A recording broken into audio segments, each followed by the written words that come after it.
Bonjour à tous et bienvenue sur boursicoté.com pour cette nouvelle analyse technique Forex matières premières et crypto-monnaie avec une paire de devises euro-dollar qui réagit donc suite aux dernières déclarations de Jérôme Powell. Donc je n'ai pas encore la teneur. Toujours est-il qu'on voit que suite à ce discours, on revient chercher ici les 1,0780 et puis on redescend. Donc quelque part, beaucoup de volatilité mais pour très peu de résultats et donc une dynamique qui reste baissière comme depuis ici la cassure de la zone des 1,0780. Ce que l'on peut observer ici, c'est que l'on a un fort signal de cassure sur cette zone des 1,0780 qui pourrait nous ramener ici entre 1,05 et 1,0635. On est sur des niveaux proches ici des 1,0530. Donc attention, la zone ici des 1,05 est une zone majeure et historique. La rupture des 1,0635 serait la suite logique ici de la cassure des 1,0780. Par contre, si on revenait ici sur cette zone des 1,05, on aurait des potentiels signaux moyen long terme qui pourraient nous indiquer un retournement majeur de cette dynamique pour un retour à une tendance baissière. Ça serait assez étonnant vu le contexte actuel, mais vu les mouvements chartistes que nous avons actuellement, c'est encore tout à fait possible. Donc on surveillera ici cette zone des 1,0635. En cas de rupture, l'objectif sera un retour sur cette zone majeure. Globalement, si les cours venaient à revenir ici au-dessus des 1,0780, on pourrait neutraliser cette dynamique, mais tant que l'on est en dessous, la pression reste fortement baissière. Et donc un petit peu comme sur la devise, la paire de devises euro-dollar, la paire de devises livre-sterling contre dollar américain, retranscrit bien la hausse du dollar que nous percevons depuis la fin de la semaine dernière. La rupture ici d'un 22,70 avait donné un signal de retour ici sur la zone des 1,20.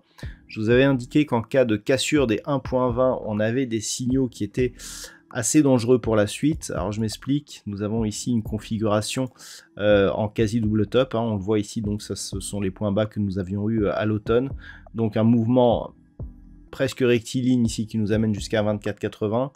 On teste ici, on revient, c'est un 24 au final qui fait résistance. Et là, je vous disais que 1,20 était la dernière limite avant de venir tester ici cette zone de point bas intermédiaire. Si ce niveau venait à être cassé, on pourrait valider un double top qui pourrait nous propulser sous la zone ici des 1,1470. Donc ça serait des points bas qui n'avaient plus été vus depuis maintenant un petit moment, mais qui pourraient en tout cas nous créer des zones d'alerte et une forte hausse de la volatilité. Donc il va falloir surveiller ça. Et donc justement, cette zone des 1,20, on l'a attaqué là, donc c'est un petit peu ce que l'on attendait. Pour l'instant on résiste. Ce que l'on peut voir, c'est que pour l'instant je dirais le rebond n'est pas très convaincant. On a eu ici une forte attaque sur la bande de Bollinger inférieure, un retour sur la moyenne mobile 20 exponentielle qui a été très rapide et qui a validé cette moyenne mobile comme zone de résistance. Donc clairement, si on ne parvient pas à repasser durablement au-delà des 1,20, il est tout à fait possible que l'on vienne chercher ici ce point bas intermédiaire, donc qui se situe sur un niveau proche ici d'un 1,1850. Et donc sur rupture de ce niveau, on aurait un très gros signal de baisse moyen terme. Pour l'instant, on est toujours dans une phase de neutralisation, surtout si les cours parviennent à repasser ici et à rester au-delà des 1,20. Sur l'or, nous sommes sur ici aussi une dynamique qui est devenue baissière suite au retour de la hausse sur le dollar américain. Une configuration qui ressemble un petit peu aux deux paires précédemment analysées, puisque nous avons ici une cassure de support et une tentative de rebond ici suite aux dernières déclarations de Jérôme Powell qui sont venus chercher la moyenne mobile 20 exponentielle plutôt comme une résistance après un enfoncement ici de la bande de Bollinger inférieure. Donc clairement c'est un signal baissier. On avait tracé les retracements de Fibonacci ici sur cette dynamique sur le métal jaune. Ce que l'on peut observer, c'est que l'on est toujours dans cette même configuration à chaque fois, c'est-à-dire un test ici de la zone 50-61,8 par rapport à la précédente phase de hausse. Donc globalement, on est en train d'affaiblir ici la dynamique haussière.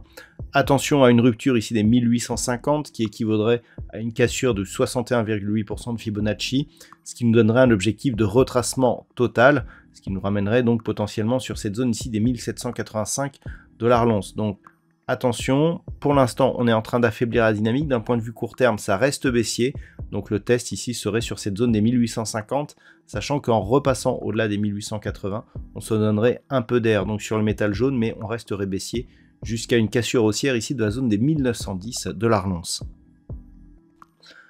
Au niveau du brut léger américain, nous sommes toutefois sur des niveaux d'évolution qui sont très neutres. Alors on a cassé pour la deuxième fois ici cette zone des 75, et lorsque l'on observe ce qui se passe, on est en train de construire ici une zone de support autour des 73 $ le baril. Donc cette zone, elle est en train d'émerger. Pour l'instant, elle nous donne des signaux de retournement essentiellement court terme.